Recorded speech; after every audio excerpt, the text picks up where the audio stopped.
contagem do Homer, nós temos na Torá de Moisés dois textos principais. Levítico 23, onde tem todos os agendamentos solenes, o sabá semanal e mais os 7 outros, e Deuteronômio 16, onde algumas coisas são pontuadas, e a contagem do Homer, no verso 9, é dita assim: 7 semanas contarás. 7 semanas contarás. Começarás a contar as 7 semanas a partir do momento em que começares a pôr a foice no grão. Então, em Deuteronômio 16, 9, a instrução é contar 7 semanas e o termo inicial é a foice no grão. Quando nós vamos para Levítico, capítulo 23, e olhando para essa mesma instrução, que começa ali no verso 9 do capítulo 23, então nós temos 23, 9. E Yod-He-Vav-He falou a Moisés dizendo: fala aos filhos de Israel e dize-lhes: quando entrardes na terra que eu vos hei de dar e colherdes, cegardes a sua ceifa, então trareis um molho Aleph Tav Reshit Omer. E não é à toa, eu estou marcando aqui o Aleph Tav, porque toda vez que aparecer esse Reshit, que é cabeça, né, é início, o princípio do Omer, é sempre Aleph Tav Omer. Acontece 4 vezes Reshit Omer com Aleph Tav na frente. E nós sabemos que Yeshua é o Aleph Tav, então esse Omer aqui, que é 1/10 de um Efa, é um desenho profético de Mashiach, né? Então trareis um molho desse Reshit Aleph Tav, Reshit Omer, da vossa ceifa ao sacerdote. E aí no 11, e ele moverá o molho perante Yod-He-Vav-He para que sejais aceitos no dia imediato ao Shabat. O sacerdote o moverá. Isso aqui era uma festa agrícola, é uma festa de gratidão pela colheita, né, que hoje nós não somos uma sociedade agricultural, então no sentido plano, mais raso, não é tão fácil nós nos identificarmos com essa instrução da forma como ela foi dada para um povo que vivia uma realidade agricultural, né? E só que era uma festa de colheita, o início da colheita e a apresentação, mover perante o Criador era você reconhecer que se não fosse ele, você não teria nada, não teria colheita. É a providência e a provisão dele, através da chuva, do tempo bom, que proporciona a possibilidade de uma colheita, né? Então, no sentido plano, representa isto. Só que, qual é o termo inicial? Aqui no verso 11 diz: no dia imediato ao Shabat. No hebraico é Ha-Shabat. No dia imediato. Merachot Ha-Shabat. No dia imediato ao Shabat. E aqui é que entra a divergência, né? Porque, como está escrito Ha-Shabat, ao Shabat, surgiu o questionamento: mas qual Shabat? Tem o Shabat de pães asmos, o primeiro, né, que é o dia 15, tem o segundo Shabat de pães asmos, o segundo Shabat, né, dia 21 de Nissan ou de Abib, e tem o Shabat semanal. Então você teria 3 Shabats e não dá outra, né? No primeiro século haviam 4 correntes de entendimento diferentes que consideravam Shabat semanal, o Shabat festivo o primeiro, o Shabat festivo o segundo, o Shabat semanal depois de Matzot, o Shabat semanal no meio de Matzot. Então essas eram as 4 correntes diferentes de entendimento e não podem ser atribuídas a uma ignorância da língua, até porque todos quem era os saduceus, que eram os que controlavam o sacerdócio no templo no primeiro século, eles diziam que era o Shabat semanal. Os fariseus, que eram tidos como quem tem autoridade espiritual sobre a Torá, né, por serem mais santificados, e vocês devem perceber que fariseu não é sinônimo de hipócrita. Como acontece até os nossos dias, não raro, lideranças religiosas se corrompem por sede de poder, influência, vaidade e tudo mais. Então, havia uma liderança farisaica corrompida, que Yeshua, no Novo Testamento, na Brit Hadashah, chama de o fermento dos fariseus, e nos é explicado que o fermento dos fariseus era a hipocrisia, porque eles ensinavam uma coisa, falavam de Torá e não viviam, eles eram hipócritas. É um problema que ainda existe em todo meio religioso, porque é uma coisa que nós precisamos sempre vigiar em nós mesmos e no meio das congregações onde nós estamos inseridos, e a falsa doutrina, né? A falsa doutrina que Jeremias fala, a falsa pena dos escribas, porque não raro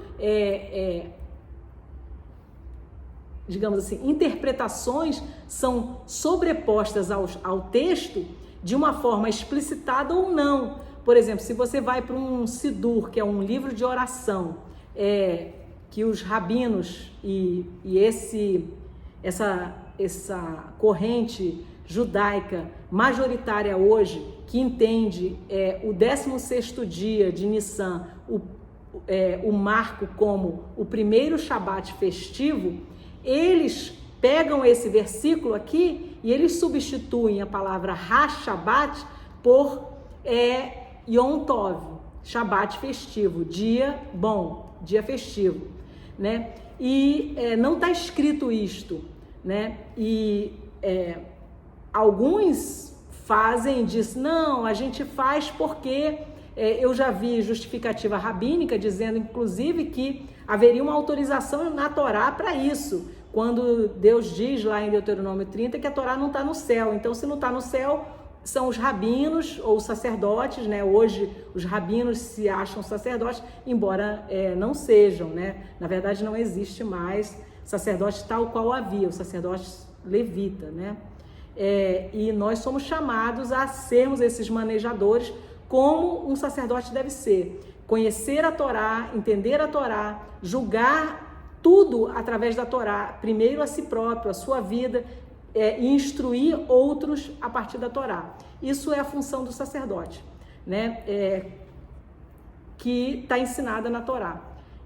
Então, nós precisamos entender e olhar que o fato das divergências não era uma dificuldade por não ser nativo no hebraico, né? Os saduceus entendiam que era o Shabat semanal.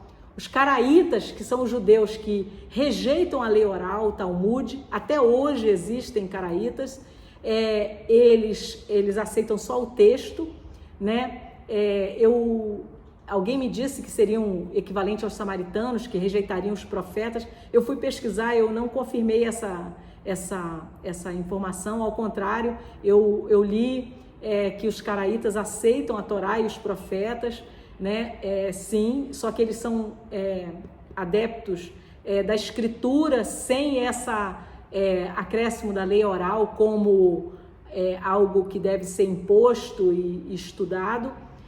Os essênios que se retiraram, né, foram para Qumran, né, os manuscritos do Mar Morto, eles acabaram tendo um calendário diferente, de 4 dias a mais, enfim, não se sabe tanto, mas nos escritos dele foi achado que eles entendiam que era o Shabat semanal. E você tem os fariseus. Os fariseus, eles entendiam que era o Shabat festivo e que era esse primeiro Shabat festivo. E essa foi a posição que a doutrina rabínica adotou e que é prevalente, como eu falei, até os nossos dias, né?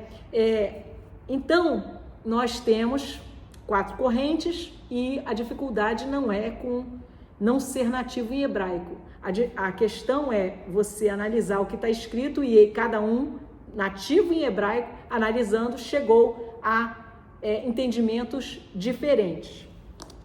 E aí, aqui, quando a gente lê no dia seguinte ao Rosh Shabbat, nós temos explicado o termo inicial para Deuteronômio 16:9, que é quando você mete a foice, você vai contar 7 semanas, mas o termo inicial é do dia em que você mete a foice nesse primeiro feixe de cevada. E que dia é esse? O dia imediato ao Shabat. Então, Deuteronômio 16:9, ele não interfere com o termo inicial que está dado no livro de Levítico, capítulo 23, no verso 11. E aí, vamos supor que essa doutrina farisaica de entender que o 16º dia de Nissan seria esse marco temporal inicial para a apresentação desse feixe, né? Se nós entendermos assim, junto com os fariseus, eu entendo que nós teremos algumas questões que não serão resolvidas, e é por isso que eu entendo que não é este o entendimento correto, porque eu vou mostrar para vocês quais são as questões que não serão resolvidas. Uma delas está lá em Levítico 23, no verso 15 e 16, que eu vou ler para vocês. E para vós contareis desde o dia imediato ao Shabat. A mesma expressão em hebraico idêntica, Memerahot HaShabat, o dia imediato ao Shabat. Então aqui, a mesma expressão que foi usada em Levítico 23:11, para dizer que era o dia imediato ao Shabat festivo, aqui no verso 15 também é no dia imediato ao HaShabat, tá?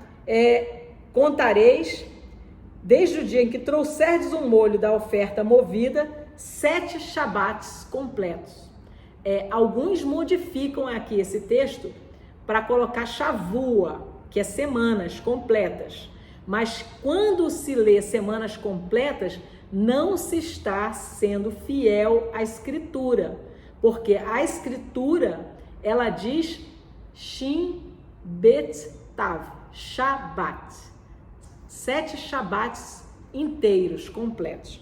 E aí o verso 16, até ao dia imediato ao 7º Shabat. E aqui também Memerahot Shivii HaShabat. É a mesma expressão, ao dia imediato ao 7 Shabat. Então, qual é o dia imediato ao 7 Shabat? Então, é o próximo dia. Então, o dia 50, o que ele está fazendo aqui é um marco final do dia 50.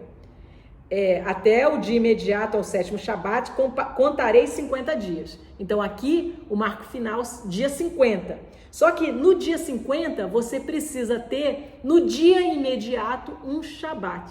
E aí é que complica. Por quê? Porque se você começa no dia 16 de Nissan, a contagem com o primeiro Shabat festivo, o dia imediato ao dia 50, só a cada tantos anos, de vez em quando, vai calhar de ser um Shabat quando o dia 16 de Nissan cair num Shabat semanal. Aí vai ter um dia imediato, mas isso vai ser raro. O normal não vai ser ter um Shabat no dia 50, que é o que vai acontecer neste ano. Para quem está contando o Homer a partir de 16 de Nissan, o dia 6 de Sivan, que é o marco final, né? 50 dias a partir de 16 de Nissan, 6 de Sivan, vai ser uma quarta-feira e na terça-feira não tem Shabat nenhum. Então, você estaria violando a letra da lei para você, digamos assim, aderir a uma doutrina farisaica ou rabínica, que os rabinos dizem que é farisaica, mas que hoje que a gente reconhece como uma doutrina rabínica do judaísmo. E eu preciso dizer para vocês que o judaísmo também, ele não é uníssono ou unido como se fosse uma coisa só. O judaísmo, ele tem, no mínimo, e muito mais, na verdade, mas assim, reconhecidamente, facilmente reconhecível, 3 denominações principais, que é o judaísmo conservador, que é o judaísmo ortodoxo racídico e que é o judaísmo reformado. Então você tem 3 assim, denominações claras que são diferentes e entre si, que entendem um monte de coisas de forma diferente na Torá e vivem isso de forma diferente. O judaísmo ortodoxo racídico é o que adere à lei oral, valoriza muito o Talmud, e é esse que é o prevalente, também dentre essas denominações do judaísmo.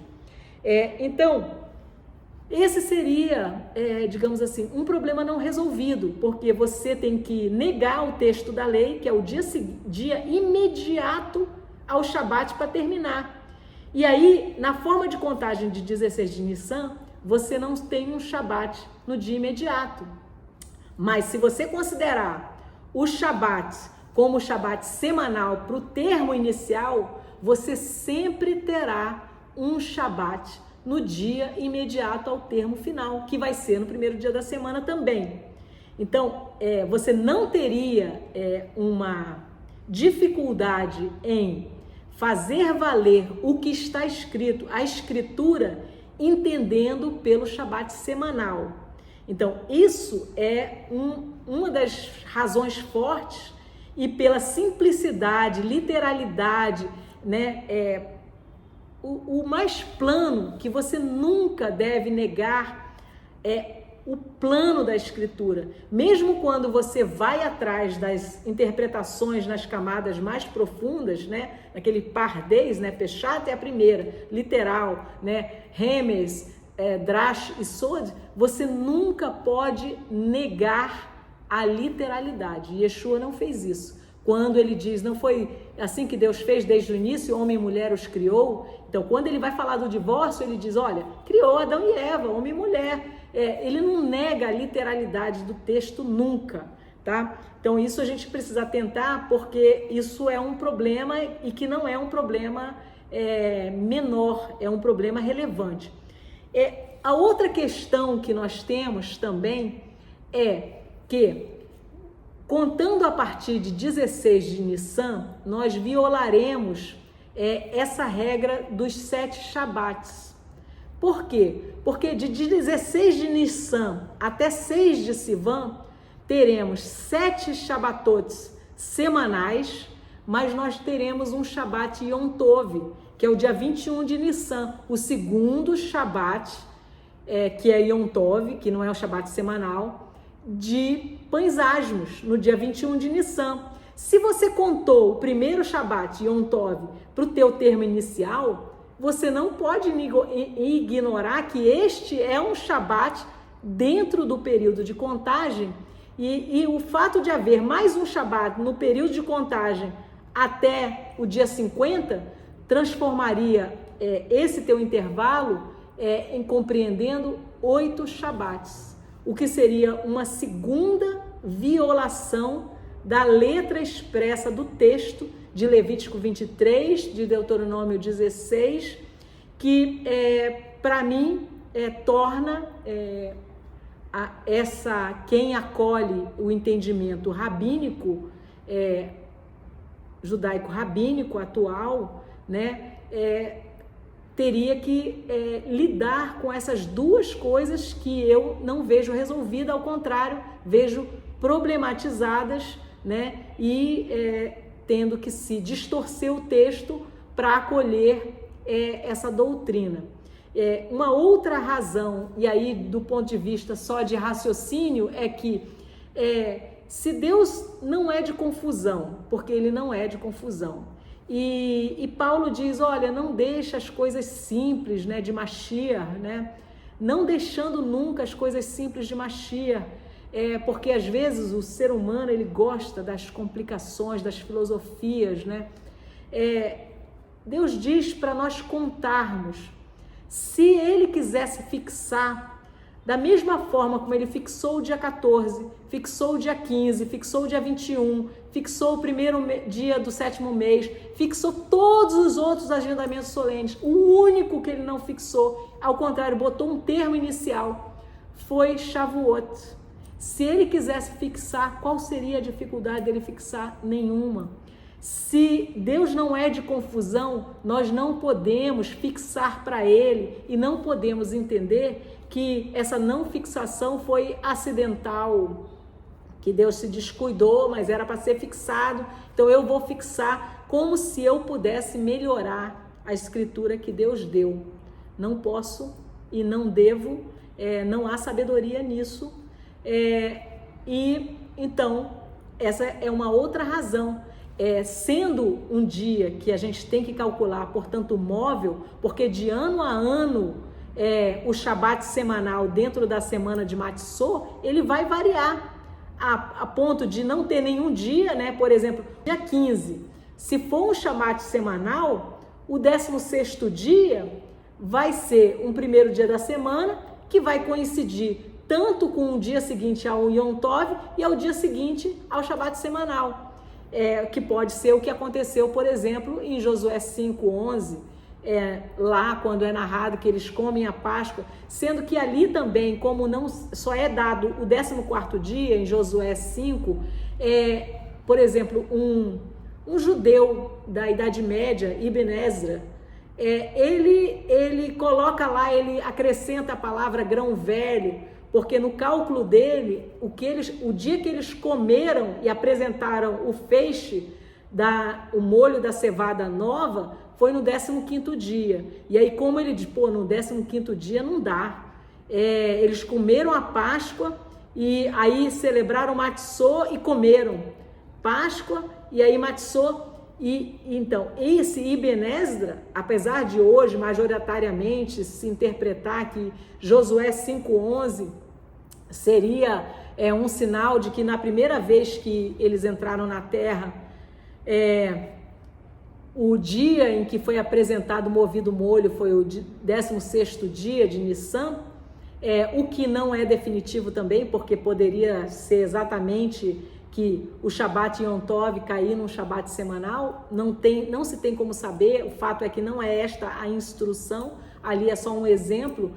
O próprio Ibn Ezra, um rabino douto, ele entendeu que ali era dia 15, tanto que essa coisa do grão velho foi inserido em várias escrituras, né? Porque ele achava que tinha que dar uma melhoradinha, como se faz no Sidur hoje, né? Colocando lá que ao invés de o sábado, Rosh Shabbat, Yom Tov, sábado festivo, dia festivo, enfim, isso não há sabedoria em fazer com que a Escritura concorde conosco, ao invés de nós nos esforçarmos para entender corretamente a Escritura, né? É isso que nós somos chamados a fazer.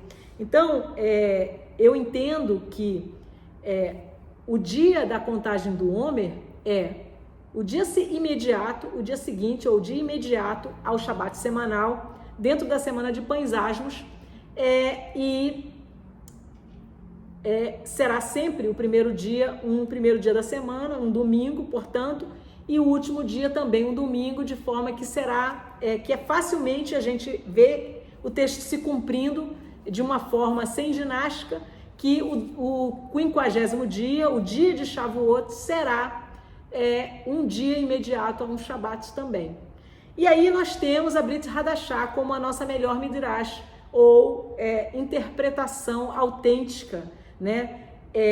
Disso que nós estamos entendendo através da vida de Yeshua e dos apóstolos, né? E o que Yeshua disse àqueles que o seguiam? Nenhum sinal vos será dado senão o sinal de Jonas. E o sinal de Jonas, diz ele, foi que ele ficou 3 dias e 3 noites no interior do grande peixe. Morreu e ressuscitou, e foi ressuscitado, vomitado na praia, né? E foram 2 sinais. O sinal de Jonas é que ele morreu e ressuscitou, e aí ele cumpriu a missão dele, que é pregar para um povo que era inimigo do povo de Deus e que foi aproximado por causa do arrependimento. E nós vemos essas duas vertentes do sinal de Jonas cumprido com Yeshua. Quer ver? Ele ressuscita 3 dias e 3 noites depois. O que não pode ser 16 de Nissan, por nenhuma ginástica matemática. Porque se você tem 3 dias e 3 noites, você está falando 3 partes claras e 3 partes escuras. E de 14 de Nissan, quando o cordeiro era sacrificado, no crepúsculo da tarde, até o dia 16 de Nissan, você não tem 3 partes claras e 3 partes escuras. De forma que, também pelo testemunho de Mashiach, esse 16 de Nissan não se apresenta como uma boa interpretação do texto, né? E quando Yeshua ressuscita e ele diz para Maria, não me toque porque eu ainda não me apresentei ao Pai, ele vem, ressuscita e ele começa a aparecer por 40 dias, Memba Omer, 40 dias, durante 40 dias na contagem do Omer, ele aparece e ele aparece para alguns discípulos no caminho de Emaús, ele aparece para outros discípulos e sopra o rua sobre aqueles discípulos, ele explica como que em Moisés e nas Escrituras estava escrito que ele padeceria e ao 3º dia, né, após a crucificação, ele ressuscitaria, como ele faz em Lucas 24, no caminho de Emaús, para aqueles 2 discípulos, e ele manda o pessoal voltar. Olha só, vocês estão indo embora, volta para Jerusalém, até que do alto sejais revestidos. E quando ele está subindo, no dia 40 do Homer, ele diz, varões galileus. Então, ali, os discípulos de Yeshua, eles não eram fariseus, eles não eram, digamos assim, benquistos pela casta farisaica, aquela mesma da qual Paulo pertencia e que perseguia para matar os seguidores de Yeshua, como fez com Estevão, né? E então, assim, a cúpula dos fariseus, ela tinha inveja e medo de que Yeshua conquistasse tantos seguidores que eles não tivessem mais nenhuma autoridade, né? E foi por isso que Yeshua foi perseguido até que fosse crucificado, né? Submetido a Roma para ser morto, né? Por quê? Porque a Torá vedava que eles matassem alguém, por essas razões que Yeshua morreu. Então, e a gente deve lembrar que em Marcos 7, Yeshua diz, olha, vocês distorcem jeitosamente a Torá do Pai para fazer valer as suas próprias doutrinas, né? Vocês dizem, não, eu vou dar isso aqui que eu poderia dar para honrar meu pai e minha mãe, eu vou dar esse dízimo aqui para o templo, e aí dando para o templo você está livre do mandamento de Deus, né? Vocês não podem torcer a Escritura para fazer diferente daquilo que Deus determinou na sua palavra, naquilo que é instrução, né? Jeitosamente torcer, né? E alguns dizem que Mateus 23, 2, Yeshua estaria dizendo que é preciso ouvir os que os fariseus falam. Se Yeshua estivesse dizendo que é preciso ouvir o que os fariseus ensinam, falam, os fariseus, né? A gente precisaria acolher que, então, quando eles disseram crucifica esse aí, blasfemou, falso profeta, ele, enfim, toda acusação que era mentirosa sobre Yeshua e sobre os discípulos e apóstolos, como posteriormente Paulo também sofreu, acusando de quebrar a Torá, né? Então seria legitimada, né? Então Yeshua estaria dizendo, se eles falam, tudo que eles falam tá certo, eu estou assinando embaixo, então eles estão certos em dizer que eu não sou o Mashiach, porque a cúpula farisaica o acusava falsamente, como acusou a todos os seguidores de Mashiach falsamente. matando por apedrejamento a Estevão, por exemplo, né? Então, o que está escrito em Mateus 23, 2? Existe um manuscrito chamado Mateus do Baal Shem Tov, que é um manuscrito de Mateus em hebraico, e nesse manuscrito de Mateus em hebraico é esclarecido no hebraico qual é o problema do texto de Mateus 23 que nós temos na nossa mão. É que quando diz que eles, os fariseus, se assentam na cadeira de Moisés, então fazei o que eles falam, que seriam os fariseus, o original em hebraico diz o que ele fala, que seria Moisés. Fazei o que Moisés fala, mas não o que eles fazem, o que os fariseus fazem. E aí é outro texto. E isso se coaduna, porque se Deus não deixou nem com Moisés a lei oral, olha, façam o que Moisés falar. E olha que Moisés era o profeta, né? Deus não deixou, ele disse, Moisés escreve tudo. Então não podemos entender Yeshua violando um princípio básico escritural, que é também maldito do homem que confia no homem. Nós não podemos colocar nenhuma ideia, palavra, doutrina de homens acima do que está escrito, porque o que Deus deixou para nós é a sua escritura. E se fizermos diferente, nós estaremos errados e errando. Por quê? Porque a instrução é examinai as escrituras, cuidai de ter nela a vida eterna, e são elas que testificam. O que traz a verdade, Yeshua ora em João 17:17, Pai, santifica-os na verdade, a tua palavra é a verdade. Então, a verdade não é o que eu penso, o que eu prefiro, o que eu ensino, como eu vejo, eu entendo. A verdade é o que está escrito, corretamente interpretado. E eu aqui, neste vídeo, eu submeto a vocês como eu enxergo o que está escrito dentro daquilo que eu vejo que é a correta interpretação textual, leitura, inclusive a leitura mais simples do texto. Esta. Então, a vida de Yeshua testificaria que não poderia ter sido o dia 16. A vida dos apóstolos e dos discípulos que não eram fariseus, os fariseus, que eram os mais religiosos, mas a cúpula, ela chamava Yeshua e os seus discípulos de iletrados. Vocês sabem por quê?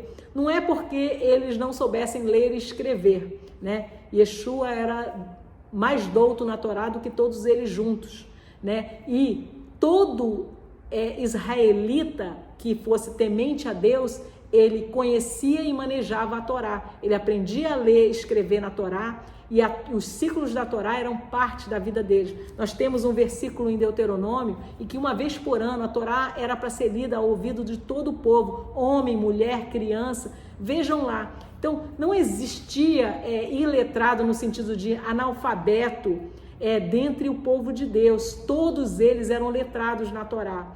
Quando eles chamam de iletrados é porque eles não tinham a formação rabínica, eles não tinham doutrina rabínica, porque para você ser ensinado aos pés de uma casa rabínica, você tinha que ser escolhido. Então, quando Yeshua os escolhe, ele falou, uau, alguém me escolheu, eu sou ninguém, porque eram só os melhores dos melhores, como Paulo, né, foi ensinado aos pés de Gamaliel.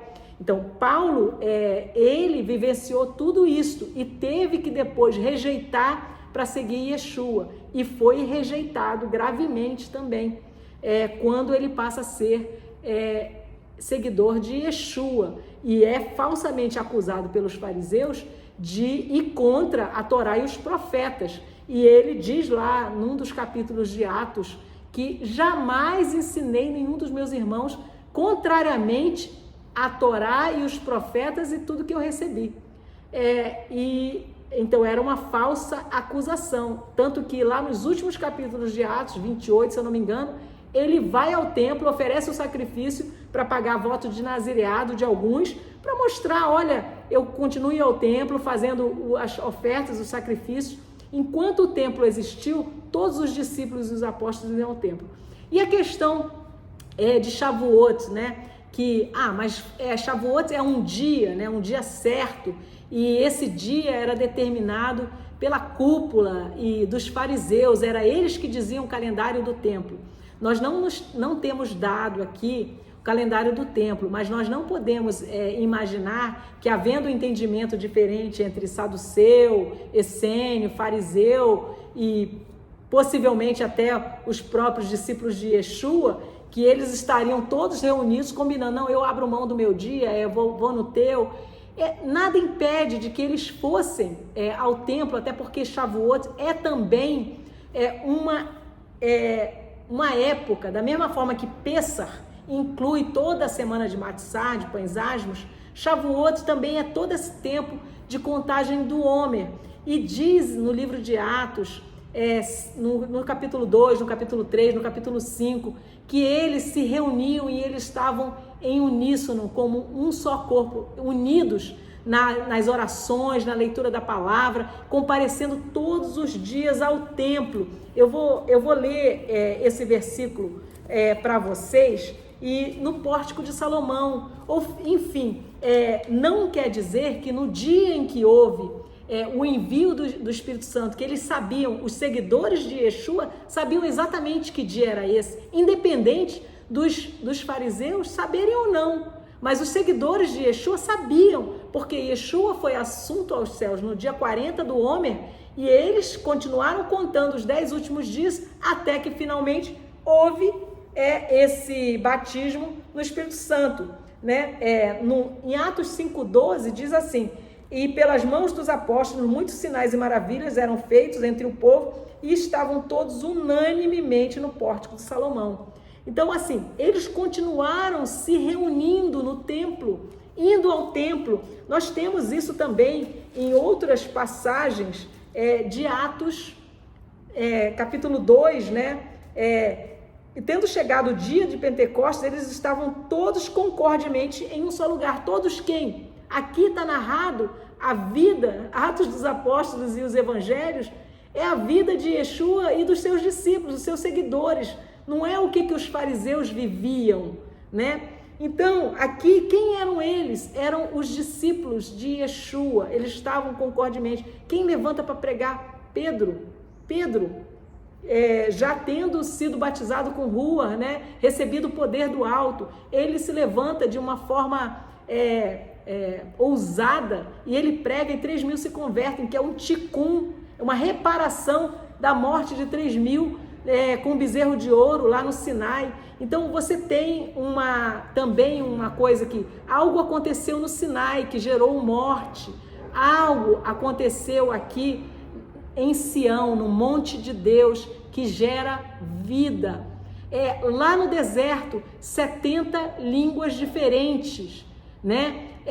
Aqui em Shavuot, com o empoderamento do Espírito Santo após a ressurreição de Yeshua como as primícias, homens das 70 nações, de todas as nações debaixo da terra, reunidos.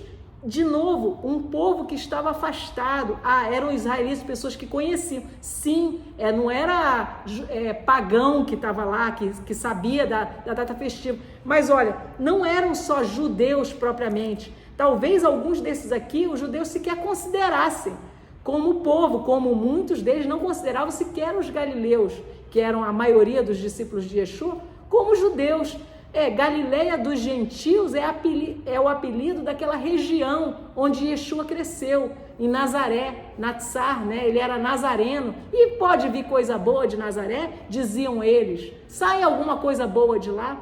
Então, assim, a gente não pode colocar o nosso preconceito, a nossa leitura, forçando o texto e dizer, não, mas isso aqui explica aquilo lá. Né? Eu não estou usando nada disso como, digamos assim, o fundamento. O fundamento para não ser 16 é a própria Escritura.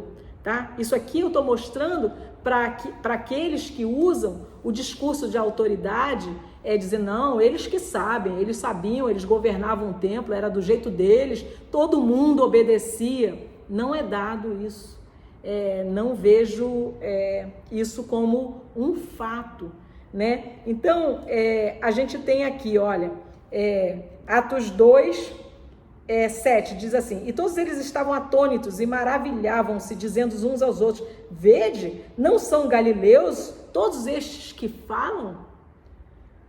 Como ouvimos cada homem em nossa própria língua em que nascemos? Então, eles nasceram em línguas diferentes, eles eram estrangeiros, eles não eram judeus raiz, sim, descendentes de israelitas, de todas as tribos, possivelmente, que em obediência à Torá, que o mandamento dizia, olha, a festa de peregrinação a Israel, todo homem deve comparecer nessas 3 festas a Jerusalém, para estar diante de Deus, né?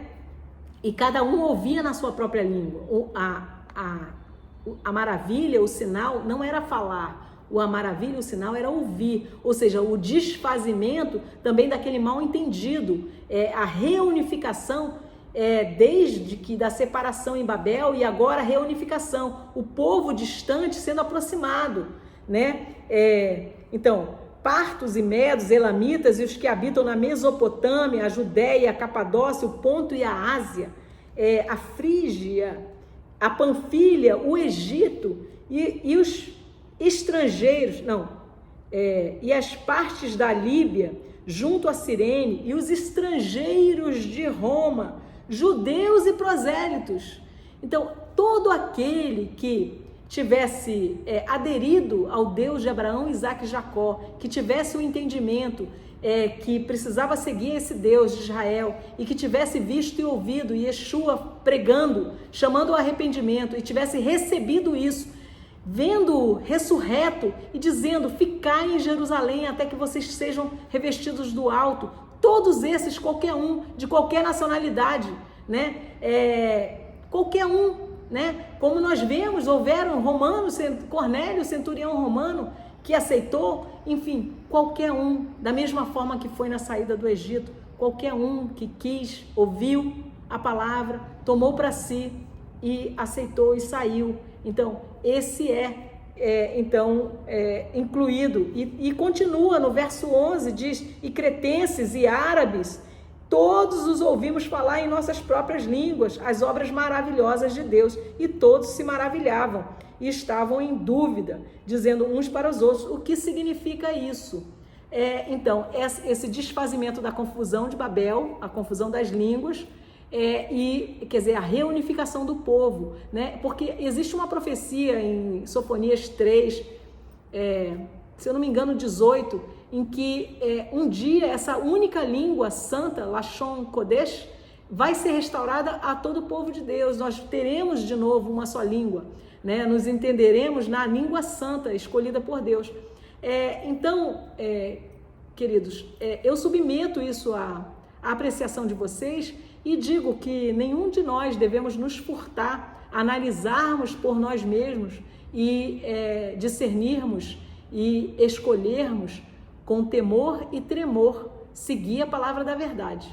E Deus não tira de nenhum de nós o livre arbítrio, né? Mas alguns de nós que são chamados a ensinar, temos maior responsabilidade de não fazer errar um pequenino. E é com grande amor e temor que eu coloco diante de vocês este entendimento da contagem do Homer a partir do primeiro Shabat semanal, do dia seguinte, o dia imediato ao Shabat semanal, dentro de Matzot, como foi 3 dias e 3 noites depois do dia 14 de Nissan, a Páscoa que Yeshua ressuscitou.